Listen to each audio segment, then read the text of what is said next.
အားလုံးပဲမင်္ဂလာပါဒီနေ့ပြောမယ့်အကြောင်းအရာလေးကတော့အစာရင်ပိုးလို့ခေါ်တဲ့ H pylori bacteria အကြောင်းပဲဖြစ်ပါတယ် H pylori bacteria ကမ္ဘာလူဦးရေ3ပုံ2ပုံမှာ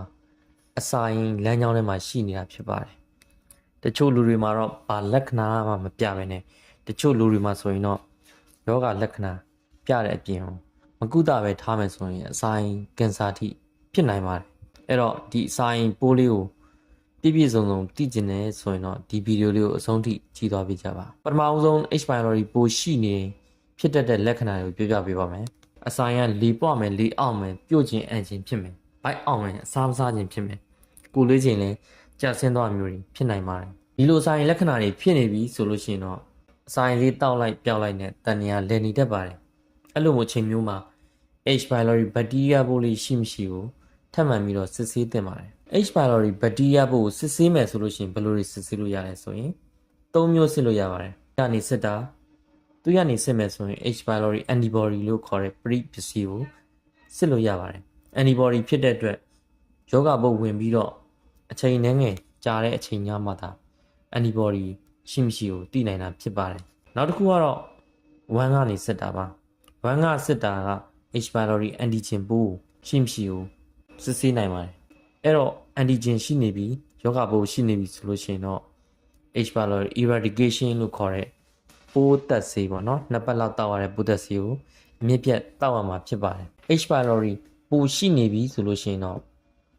နောက်တစ်မျိုးအနေနဲ့ H pylori breath test လို့ခေါ်တဲ့လေကနေစစ်တာပေါ့နော်ပိုးကောင်ကြီးကိုစစ်ဆေးတဲ့ test ကိုစစ်လို့ရပါတယ်ဒီ test ကဆိုလို့ရှိရင်ကျွန်တော်တို့ဆေးတောက်နေတဲ့လူနာတွေဆေးကိုထိရောက်မှုရှိမရှိကိုတိုင်းတာလို့လည်းရပါတယ်ပြီးတော့အရှင်းပြောက်မပြောက်ကိုလည်းဒီ test ကိုစစ်ဆေးခြင်းဖြစ်ပါတယ်အဲ့တော့ဒီ H pylori bacteria ပိုးအစာရင်ပိုးမဖြစ်အောင်ဘယ်လိုကာကွယ်မလဲကာကွယ်ခြင်းနဲ့ဆိုရင်တော့ကူးစက်နိုင်တဲ့နည်းလမ်းတွေကိုအရင်သိထားဖို့လိုပါတယ် H pylori bacteria ကမတန်ရှင်းတဲ့အစားအသောက်တွေနဲ့ရေကိုတောက်သုံးအားနေကူးစက်နိုင်ပါတယ်ယောဂဖြစ်တဲ့သူရဲ့တတွေးနဲ့အညစ်အကြေးတွေကနေတဆင့်လဲကူးစက်နိုင်ပါတယ်တချို့လေးလာမှုတွေရဆိုလို့ရှိရင်ရေကူးကန်ကနေတဆင့်လဲကူးစက်နိုင်ကြောင်းတွေ့ရပါတယ်ဒီလောက်ဆိုတော့ဘယ်လိုကာကွယ်ရမလဲဆိုရင်တော့အကြမ်းမြင်သိလောက်ပြီးထင်ပါတယ်ပြောရရင်တော့အဓိကကတော့လက်ဆေးခြင်းပါပဲအိမ်သားမဝင်ပြီး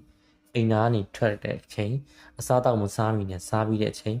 အစားတောက်တွေကိုပြင်ဆင်တဲ့လူတွေကလည်းအရေးကြီးတာမို့လို့အစားတောက်ပြင်ဆင်တဲ့အချိန်မှာလည်းမပြင်ဆင်မီမှာလက်ကိုတေချာဆေးကြောပေးဖို့လိုအပ်ပါတယ်